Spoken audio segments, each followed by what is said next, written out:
On AM 560, The Answer. Get the latest weather, traffic, and news updates online at 560theanswer.com. This hourly segment is brought to you by Health Quest Radio with Dr. David Kolbaba. Saturday mornings at 11. Visit healthquestradio.com. Now, from the Signature Bank Studios, this is Chicago's Morning Answer with Dan Proft on AM 560. The Answer.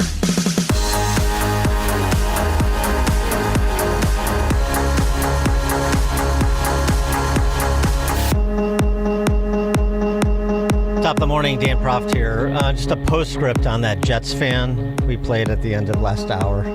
Poor kid. Text from 815, Mark Gastineau, Joe Klecko, and the New York Sack Exchange. As a recovering Bear fan, I felt for that poor kid. Yeah, no, I agree. I was starting to think on the other side of the ball, Ken O'Brien, Al Toon. I mean, there Freeman McNeil. There have been some flashes, but yeah, the long-suffering Jets fans as perfectly encapsulated by that young guy. I was born into this. I can't get out, but I hate this team. Good stuff. All right, turning to matters legal and political, of course. That decision by the Ninth Circuit that we talked about yesterday, in the decision, Ninth Circuit Court of Appeals noted the recent history of violence against the federal law enforcement present in Portland, as well as vandalism of federal property in Portland. This is sort of what we were talking about, what we've been talking about actually for the last couple of days in terms of where this ultimately goes, just based on the reality of the violence directed at federal law enforcement. You would think that it would provide the predicate for the courts to acquiesce to Trump's mobilization of the National Guard, not just that they can be present in a particular state as they are in Oregon and Illinois, but also that they can be mobilized to protect federal property in Portland, to protect federal property and, frankly, ICE agents in suburban Chicago, which has been proposed. In the decision, the appellate court noted the relevant history. They even invoked Chicago in terms of violence. In the days and months leading up to the federalization order at issue here, immigration-related protests and events have occurred at several ICE facilities around the country. While many of these events have been peaceful, others have been violent and even deadly. They note on September 24th, the shooting at an ICE facility in Dallas, in which a detainee was killed and two others were seriously injured. I think actually two ended up dying. September 26th, over 200 protesters blocked access to a gate at an ICE facility in Chicago, and one of the protesters was apprehended with a gun in his possession. Since June of 2025, there have been regular protests at the Lindquist Federal Building, an ICE facility in Portland. Some of these protests have been peaceful, but many have turned violent, and protesters have threatened federal law enforcement officers and the building. DHS was forced to close the facility for more than 3 weeks. On June 8th, protesters placed wood, rocks, a traffic barrier, apparently to impede operations. On June 11th, a man set fire to various materials protesters compiled to barricade a vehicle gate. And other protesters added to the pile of materials, increasing the flames. Protesters then placed a pole against the main lobby entrance. And they go on, just June 14th, June 24th, at all sorts of not peaceful protesting. And that was the predicate for them to say, yes, ICE, we're lifting the temporary restraining order on ICE being present in Portland, but the TRO on ICE being mobilized to protect that federal building is still pending. And so where does this ultimately go? We've been going back and forth. I got into a bit of a disagreement with University of Chicago law professor Richard Epstein, which is, no small thing. And then we talked to federal prosecutor George Perry from Philadelphia yesterday, who was more inclined to agree with me and the Ninth Circuit that ultimately this is going in the direction of President Trump for the purpose of enforcement of federal law, protecting those who are enforcing federal law, and protecting federal property. It seems to me fairly straightforward.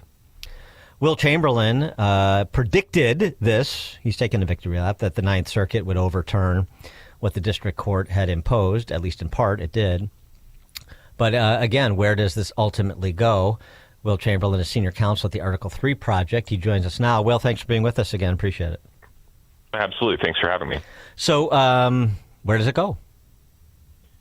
mean, I think, when this goes to the Supreme Court, I think it's already the Supreme Court in the Illinois case, because the Seventh Circuit didn't agree with the Ninth Circuit. But I think the Supreme Court slaps this all down.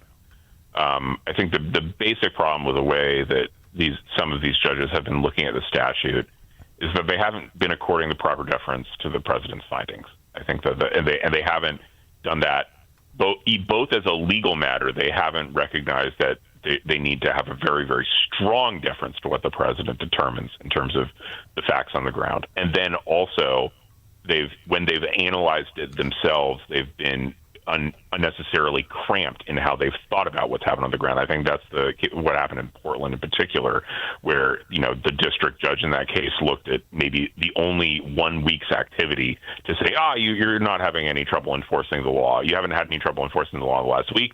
In the last week, the protests have been peaceful. And the Ninth Circuit said that's way too cramped. That's an arbitrary limitation. If you look at the totality of the circumstances over the last 3 months, it is perfectly reasonable for President Trump to say he's been unable to enforce federal law in the city of Portland with the personnel that he has, and he needs additional support. Yeah, but ultimately you think that in the not too distant future, the Supreme Court weighs in and is assuming that they support the president's posture on this, then you will see National Guard deployed to protect the ICE facility in Broadview. You will see them deployed to protect the federal building in downtown Portland. That's right. I mean, it's necessary. It's absolutely necessary. There's only so many members of the Federal Protective Service, which is the internal law enforcement agency of the DHS that's there to protect facilities and personnel. It's only 1,000 people nationwide. They've got to protect all the ICE facilities, and they had to send something like 115 to Portland. They got to send a bunch more to Illinois.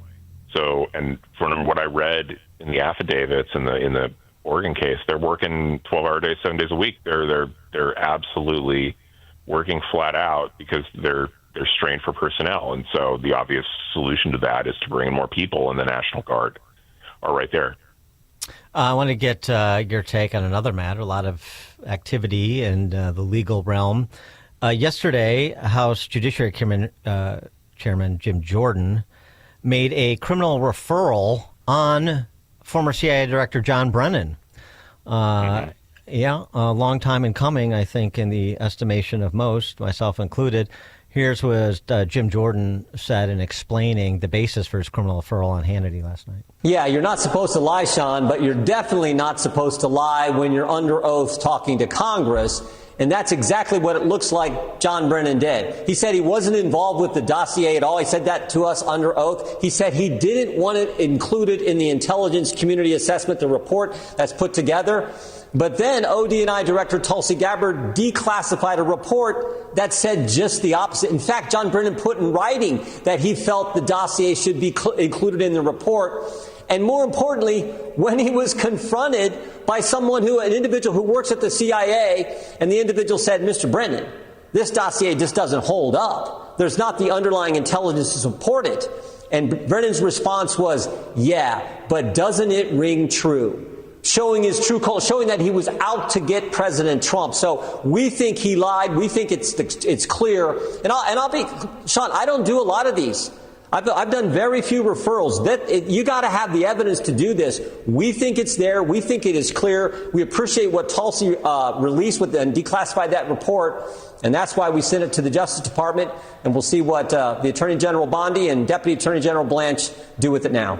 And this is similar to Comey in the sense that he had been lying about this for a while. But what's relevant, per the statute of limitations, is a appearance before the Judiciary Committee on May 11th of 2023, where he said, and the interview is transcribed in the referral that Jordan made, quoting Brennan, "No, I was not involved in analyzing the dossier at all. I said the first time I actually saw it, it was after the election, and the CIA was not involved at all with the dossier. You can direct that to the FBI and to others." And the additional statement he made was it was their purview, their area, not ours at all, talking about the ICA versus the CIA and the FBI. So this is what Jim Jordan is basing his perjury claim on. What's your review of that? Sounds pretty cut and dried to me. I I mean, there's not really much ambiguity here. If you have a claim in front of Congress that you had nothing to do with it and that you didn't want this dossier included in the investigation, and then there's written evidence that's now been declassified that shows you said literally you were involved in the determination, which means CIA was involved, and you did want it included in the investigation. Okay, so you just lied to Congress. Great. That's a crime. Roger Stone had a SWAT team show up at his door to arrest him for that exact same crime. And moreover, Roger Stone was a private citizen when he engaged the lies. You were the director of the CIA. There's almost nothing more insidious that I can think of in this context than a CIA director lying under oath to Congress, knowing that the truth is classified. That's obnoxious, and I think we shouldn't stand for it. I think it sounds to me like an absolutely righteous prosecution, and I expect that he will be prosecuted. And on Comey, we've had this development where the federal government is moving to conflict Pat Fitzgerald, his attorney, out of representing him because Pat Fitzgerald was somebody else, according to memos that Comey shared classified information with. And as we discussed a little bit yesterday, it seems this is starting to become a pattern where Comey uses cutouts like the Columbia professor Richmond, like Pat Fitzgerald, to leak classified information and then retains them as attorneys so that privilege attaches. And if that's what he's doing, that's my assertion, that's pretty obnoxious too. Yeah, it absolutely is. And it's really bizarre that he's trying to use Fitzgerald as an attorney in this matter. I think he's going to get conflicted out. He's a fact witness. You can't, this is really basic, legal ethics 101. You're not allowed to represent a client when you're going to be a fact witness in the underlying litigation or the underlying criminal prosecution. And it sounds like Fitzgerald's a fact witness because he was one of the people Comey used to leak. And the entire question is whether or not Comey lied about his leaking. So it's bizarre that Comey's trying to use him in this case. But yeah, this is a classic example of what Comey's trying to do. I mean, you're really getting to see the real James Comey, which is a deeply deceitful and snake-like operator, the kind of guy who, publicly puts forward this image of being, upright and upstanding and high integrity, and is using and then engaging in this real skullduggery, leaking aggressively against the administration that he's supposed to serve, using lawyers to do the leaking to prevent anybody from testifying about it. It's really obnoxious. Speaking of, presenting a false front in public versus conduct in private, Jack Smith, who gave that extended interview to Andrew Weissman, that was a great get by Andrew Weissman, last week at University College in London. Anyway, he went on. He's aghast at Comey's indictment, and the real problem here is the retribution. It's not the prosecution of people in power, and yet we still have this lingering matter that was now brought to light a week or so ago by Republican senators. Jack Smith's obtaining of phone records from sitting Republican members of Congress, mostly senators, but included one Republican congressman. And Ted Cruz also folded in on this. And here's what Ted Cruz, who is a pretty accomplished lawyer in his own right, had to say about what Jack Smith did. And my question to you after hearing this is, what should the Department of Justice's posture be towards Jack Smith? They issued a subpoena. And my cell phone company is AT&T, and AT&T, to their credit, said, no, we're not going to hand this over. AT&T is based in Texas, and kudos to AT&T. It was the right thing to do to say, we're not giving you those cell phone records. But the Biden DOJ subpoenaed nearly 20% of the Republicans in the United States Senate, their phone records. This was a fishing expedition. It was an abuse of power. This was, and by the way, they launched Arctic Frost, this witch hunt. They launched it 3 days after Donald Trump launched his reelection campaign to be reelected to the presidency. This was all about politics. And Arctic Frost is, I think, the Biden Department of Justice's Watergate. It is pure weaponization going after their political opponents. And I think the Department of Justice, the Biden DOJ, needs to be held to account. So, Will, I mean, it could be a noxious example of lawfare and a fishing expedition, like Ted Cruz said. But is there anything, at least from what we know, that rises to the possibility of illegality or prompts questions that could ultimately lead to a review of the legality of what Jack Smith did? That's actually, I don't know. And I don't have anything off the top of my head. Like, intuitively, I suspect that there's not a crime in the conduct described because, if he's issuing a subpoena with, I'm sure that's a big investigative step. So he probably got approval from above. He's just issuing a subpoena. He's not lying under oath. He's not engaging in sort of, I just don't see, because I can't think of, even when subpoenas get quashed for being unlawful, that doesn't mean that the person who issued the subpoena committed a crime. So and he has the power to issue subpoenas, so it's not like he has to make material representations to a judge in order to get in order to subpoena those phone records. Yeah, I think the real way to go after Jack Smith would be to sort of argue that he wasn't properly appointed, kind of along the theory that since he was exercising prosecutorial power of the United States, he needed to be Senate confirmed, and he never was. And so then there's a lot of interesting consequences that can flow from that, where it's like, well, he needs to return his salary to the fisc. All process he issued was unlawful, and he should have known it was unlawful. Maybe there's something there, but I can't think of a crime off the top of my head that I would say, that's what he should be prosecuted for. And what of the John Bolton case, sort of to close the loop here? I mean, another guy who carried on for many years about the importance of abiding the law when it came to classified documents, and is now facing 18 counts of mishandling classified information. Do you find anything troublesome about that indictment? No, I mean, that indictment also seems really clear-cut. John Bolton's conduct, if it's as alleged, is brazen. I mean, it seems like from day one that when he joined the administration, he was taking down notes about all his conversations, which included plenty of classified material, and then emailing the contents of those notes to his relatives on an unclassified server. Like, it's a brazen violation of our classification rules. These other people don't get to know about it, and you don't put this information on an AOL email account. The whole reason they found it apparently was because the NSA or some intelligence agency found John Bolton's notes when they looked at material in the possession of the Iranian government. I mean, what is he doing? And he did all this out of vanity. He put out a book within 3 months of the end of his time as NSA, and it was a 500-page book, well cited, well published. Like, there's a reason he was able to do that, because he was essentially taking contemporaneous notes that included classified information and having his relatives edit it in real time while he was still National Security Advisor. Ridiculously brazen conduct and a flagrant violation of our laws. He is Will Chamberlain, Senior Counsel at the Article 3 Project. Will, thank you as always. Thanks for having me. And Will joined us on the Turnkey.Pro answer line.